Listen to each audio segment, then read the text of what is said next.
거듭된 재수술로 조직이 좀 손상된 상태라 수술이 까다롭긴 하지만 또 실패할까 두려워 망설이고 계시거나 다시 원래대로 돌아갈 수 없다고 생각해서 재수술을 걱정하시는 분들께 꼭 전하고 싶은 영상입니다. 안녕하세요. 메디 영상외과 이병현 원장입니다. 오늘은 여러 번 코 재수술을 하게 되어 심적으로, 경제적으로 두려워서 재수술을 망설이고 계시거나 걱정하시는 분들께 저희 그동안 20년 동안 코 재건 수술을 해온 정말 다양한 케이스의 경험과 실제 수술 사례를 들려드리려고 합니다.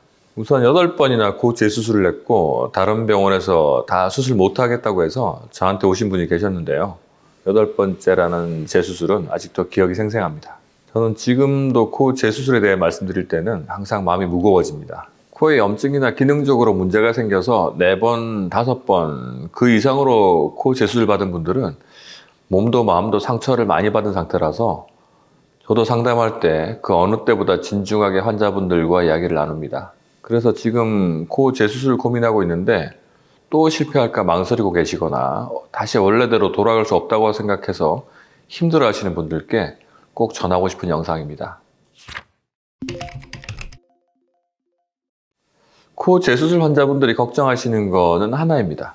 또 실패하면 어쩌지? 또 결과가 안 좋으면 어쩌지? 특히 수차례 수술 실패로 기능적인 문제를 심하게 겪은 분들은 코 모양에 있어서는 이전보다 훨씬 안 좋을 거라고 생각하고 아예 마음을 내려놓고 오시는 분들도 있습니다. 그러면 저는 이렇게 말씀드려요. 거듭된 재수술로 조직이 좀 손상된 상태라 수술이 까다롭긴 하지만 재수술이라고 해서 꼭 이전보다 결과가 못한 건 아니다. 지금보다 훨씬 좋아질 수 있으니까 너무 섣불리 포기하지 마시라고 말씀드리고 있습니다. 의사도 마찬가지입니다. 코 재수술할 때 의사가 단정 짓는 것만큼 위험한 것은 없다고 생각합니다.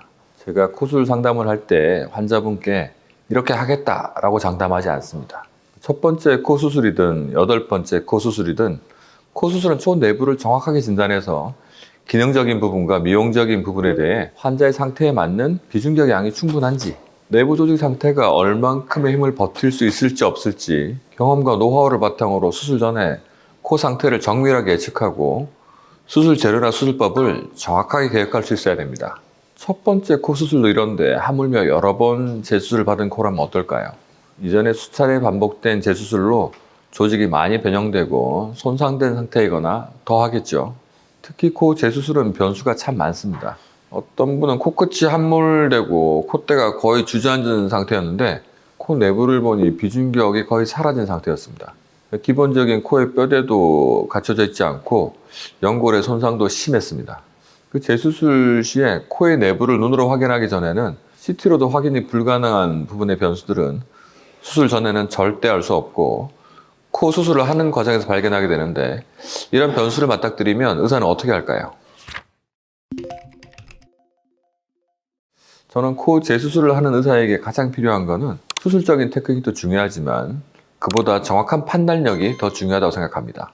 수술 전에 예측한 것과 다른 상황에서 신속 정확하게 대처 방법을 찾는 것이 가장 중요합니다. 그런 정확한 판단은 다양한 케이스의 수술 경험과 실력에서 나옵니다. 판단이 틀리면 수술을 아무리 잘해도 결과가 만족스러울 수 없습니다. 단순히 의사 경력이 오래된 게 중요한 게 아니라 다양한 수술 경험을 통해서 A라는 방향으로 갔을 때 이런 결과가 나올 것이고 B라는 방향으로 갔을 때 이런 결과가 나올 것이라는 게 집도의 머릿속에서 그려져야 합니다. 그래야 오차를 줄이고 만족스러운 결과를 만들 수 있습니다.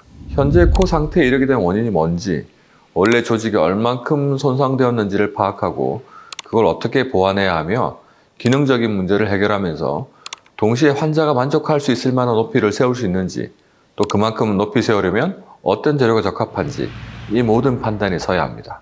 그런데 의사가 딱 정확하게 판단하지 못하고 수술 중에 우왕좌왕하게 되면 수술 부의 노출 시간이 길어지면서 또 감염 위험이 높아질 수 있습니다. 그래서 의사의 경력 그리고 의사가 실제 수술한 코 재수술의 케이스를 꼼꼼히 살펴보고 자세히 상담하는 것이 중요합니다. 코 재수술에서 가장 많은 첫 번째 원인은 모양 불만족이고 그 다음으로는 염증으로 인한 구축코 또는 기능적인 문제가 많습니다. 단순한 모양 불만족은 환자분과 다시 이야기해서 무리하지 않은 선에서 코의 높이 모양을 계획하고 다시 잘 디자인하면 되기 때문에 그리 어렵지 않습니다. 그런데 염증은 이야기가 다릅니다. 코 수술 부작용에 있어서 염증은 모든 문제의 시작이라고 봐도 과언이 아닌데요. 그래서 초기에 염증을 방지하는 게 정말 중요합니다.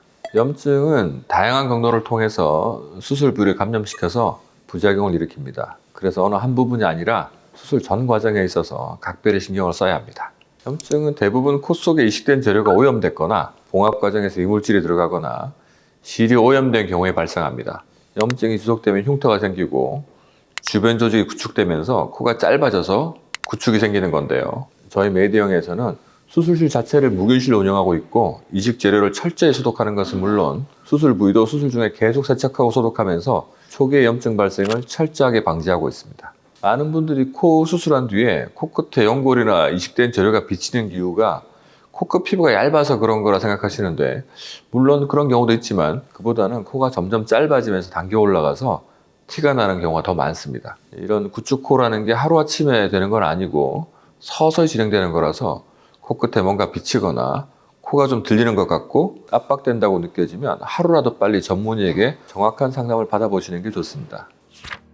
코 재수술은 분명 첫 번째 수술보다 복잡하고 어렵습니다. 하지만 수술 난이도가 높다고 해서 성공할 확률이 떨어지거나 덜 예뻐지는 건 아닙니다. 저는 다른 병원에서 모두 못하겠다고 한 환자분의 9번째 코 재수술을 한 적이 있고, 거의 코의 형태가 사라진 경우에도 정상에 가까운 코를 만들어낸 적도 다수 있습니다. 이 수술이 까다로운 만큼 경험과 실력이 좋은 의사에게 받는다면 코 재수술도 얼마든지 어쩌면 처음보다 더 만족스러운 결과를 얻을 수 있습니다. 코 재수술을 고민하고 계신 분들께 이번 영상이 도움이 됐길 바랍니다.